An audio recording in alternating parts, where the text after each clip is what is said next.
Hello friends, welcome to our channel. तो friends, आज के इस वीडियो में हम बात करेंगे हमारी एनटीए यूजीसी नेट पेपर 1 2020 से रिलेटेड जो मॉक टेस्ट सीरीज़ है उसके मॉक टेस्ट 76 के बारे में।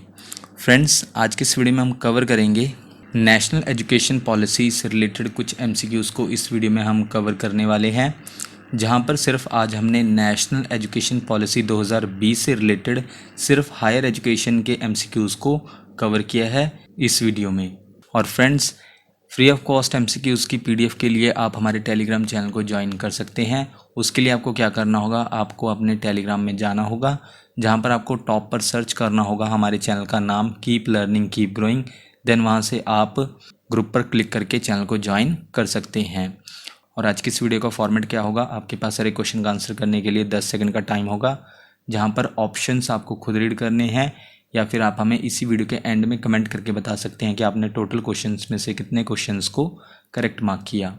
आज का हमारा पहला क्वेश्चन है, when were the first 2 education policies introduced, यानी कि पहले की 2 शिक्षा नीतियां कब लाई गई थी।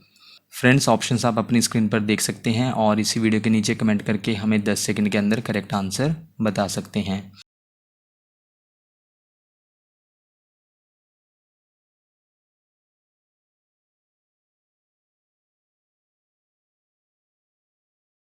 ये लाई गई थी ऑप्शन सी 1968 में और 1986 में, जहाँ पर friends on the basis of recommendations of Kothari commission, यानी कि कोठारी आयोग की सिफारिशों के आधार पर first national education policy release की गई थी। कब? 1968 में। किसके द्वारा की गई थी? गवर्नमेंट ऑफ इंडिया द्वारा, जहां पर प्राइम मिनिस्टर इंदिरा गांधी ने 1968 में फर्स्ट नेशनल एजुकेशन पॉलिसी को प्रमोट किया था। Then second national education policy 1986 में लाई गई थी। किसके टेन्योर में? प्राइम मिनिस्टर राजीव गांधी के टेन्योर में। और साथ ही साथ थर्ड नेशनल एजुकेशन पॉलिसी 2020 लाई गई है प्राइम मिनिस्टर नरेंद्र मोदी के टेन्योर में। आज का हमारा सेकंड क्वेश्चन है, according to the national education policy 2020 the union cabinet has also approved the renaming of which ministry as the ministry of education, यानी कि राष्ट्रीय शिक्षा नीति 2020 के अनुसार केंद्रीय मंत्रिमंडल ने किस मंत्रालय का नाम बदलकर शिक्षा मंत्रालय करने की भी मंजूरी दी है।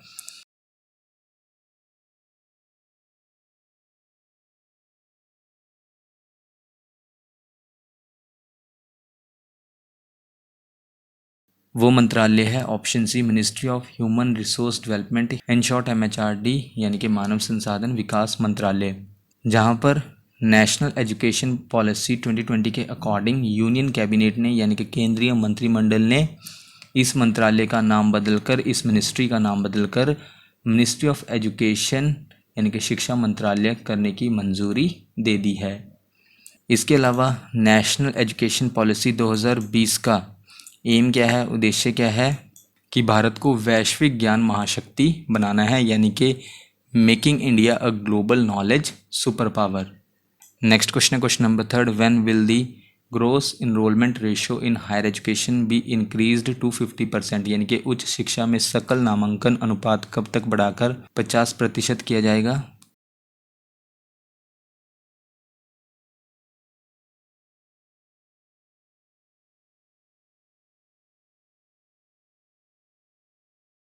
ये किया जाएगा ऑप्शन सी 2035 तक।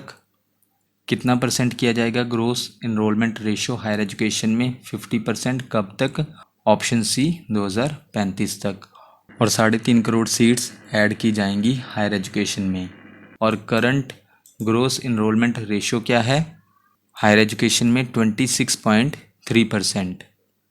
क्वेश्चन नंबर 4 है, the dash will be created as an apex body for fostering a strong research culture and building research capacity across higher education, यानी कि एक मजबूत अनुसंधान संस्कृति को बढ़ावा देने और उच्च शिक्षा के लिए अनुसंधान क्षमता के निर्माण के लिए डैश एक शीर्ष निकाय के रूप में बनाया जाएगा।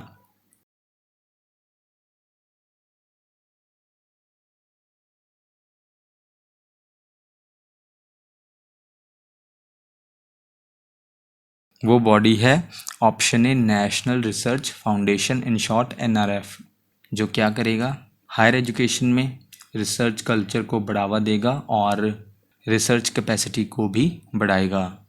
क्वेश्चन नंबर 5 है, dash will be set up as a single umbrella body for the entire higher education excluding medical and legal education, यानी कि किस आयोग को चिकित्सा और कानूनी शिक्षा को छोड़कर पूरे उच्च शिक्षा के लिए एकल अम्ब्रेला निकाय के रूप में स्थापित किया जाएगा?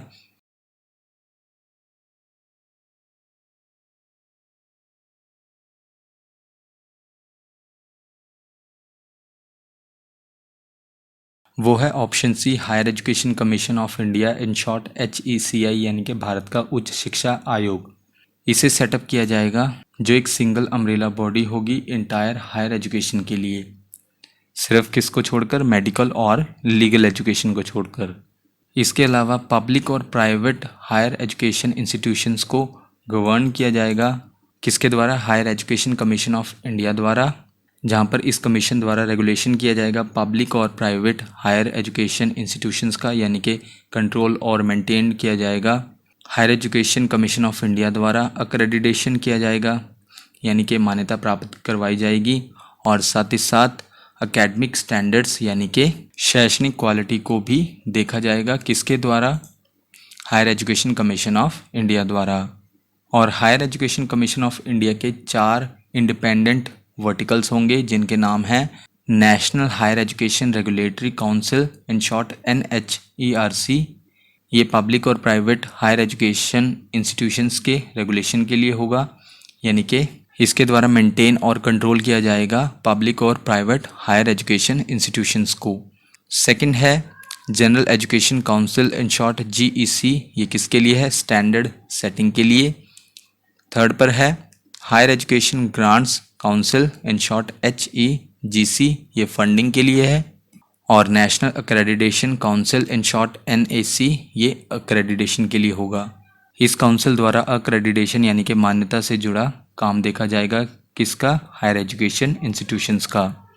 नेक्स्ट क्वेश्चन है question number 6, which autonomous body will be created to provide a platform for the free exchange of ideas on the use of technology to enhance learning, assessment, planning, administration, यानी कि सीखने, मूल्यांकन, योजना, प्रशासन को बढ़ाने के लिए प्रौद्योगिकी के उपयोग पर विचारों के मुक्त आदान प्रदान के लिए एक मंच प्रदान करने के लिए कौन सा स्वायत्त निकाय बनाया जाएगा?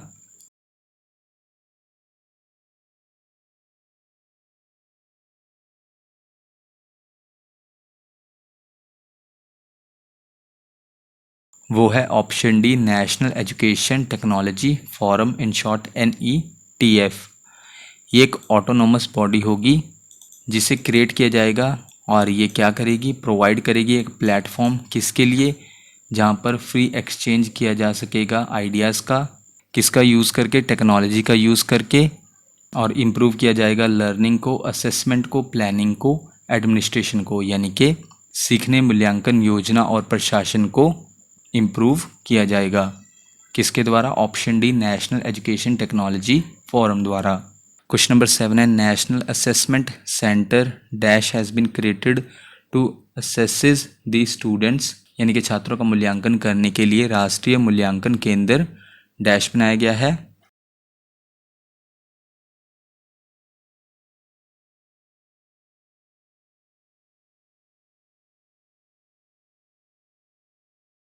स्टूडेंट्स का मूल्यांकन करने के लिए national assessment centre, option B, Parakh, बनाया जाएगा।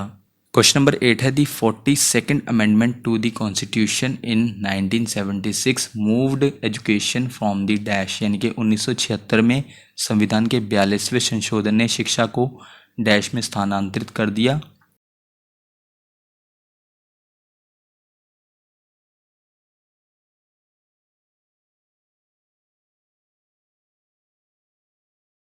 42nd amendment to the constitution in 1976 ने एजुकेशन को मूव कर दिया, स्थानांतरित कर दिया, option C, state to the concurrent list, यानी कि राज्य से समवर्ती सूची में शिक्षा को स्थानांतरित कर दिया गया किसके द्वारा? 1976 में संविधान के 42वें संशोधन द्वारा। कॉन्करेंट लिस्ट में यूनियन और स्टेट गवर्नमेंट, यानी कि केंद्र और राज्य सरकार दोनों द्वारा विचार की जाने वाली शक्ति शामिल है। क्वेश्चन नंबर 9 है दी 3 language formula is a language learning policy first formulated in dash, यानी कि त्रिभाषा सूत्र डैश में पहली बार तैयार की गई भाषा सीखने की नीति है।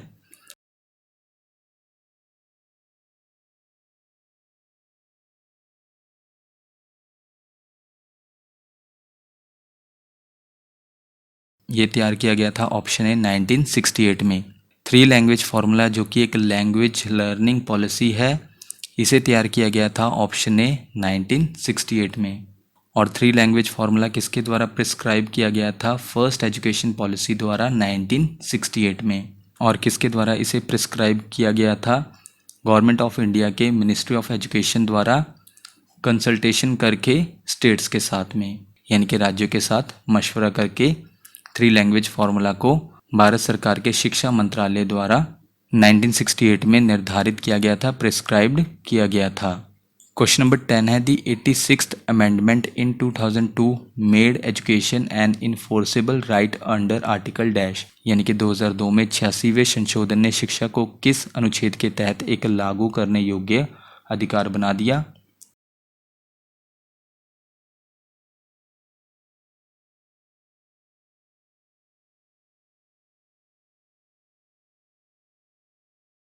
वो आर्टिकल है ऑप्शन डी, आर्टिकल 21A, जहाँ पर 2002 में 86th अमेंडमेंट ने 86वें संशोधन ने एजुकेशन को इन्फोर्सेबल राइट यानी कि लागू करने योग्य अधिकार बना दिया। किस अनुच्छेद के अंडर? आर्टिकल 21A के अंडर। आज के लास्ट क्वेश्चन से पहले हम आपको ये बता दें कि आप ये वीडियो एंड तक ज़रूर देखें, क्योंकि एंड में हमने नेशनल एजुकेशन पॉलिसी 2020 से रिलेटेड कुछ और इम्पॉर्टेंट पॉइंट्स को भी कवर किया है। आज का हमारा लास्ट क्वेश्चन है question number 11। According to the new education policy 2020 how much of gross domestic product in short GDP will be spent on education, यानी कि नई शिक्षा नीति 2020 के अनुसार शिक्षा पर GDP यानी कि सकल घरेलू उत्पाद का कितना खर्च किया जाएगा?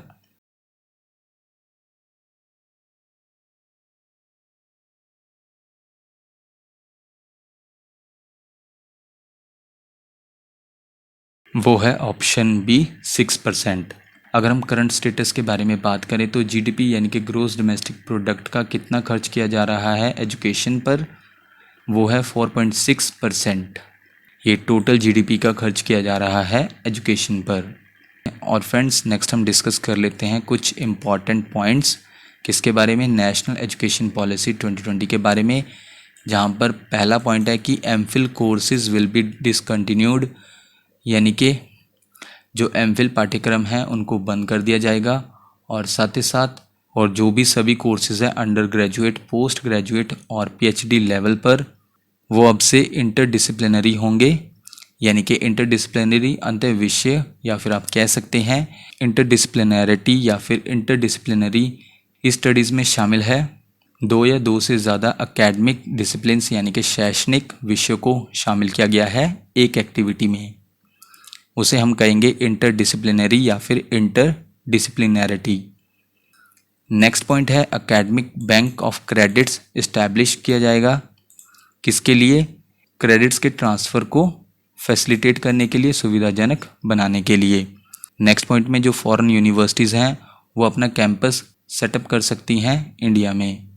और साथ ही साथ जोर दिया जाएगा जेंडर इंक्लूजन फंड यानी कि लिंग समावेशी कोष बनाने पर, स्पेशल एजुकेशन जोन्स बनाने पर। किन के लिए? जो डिसएडवांटेज्ड रीजन्स हैं और ग्रुप्स हैं, यानी कि जो वंचित क्षेत्र हैं और समूह हैं, उनके लिए इस तरह के फंड और जोन्स बनाए जाएंगे।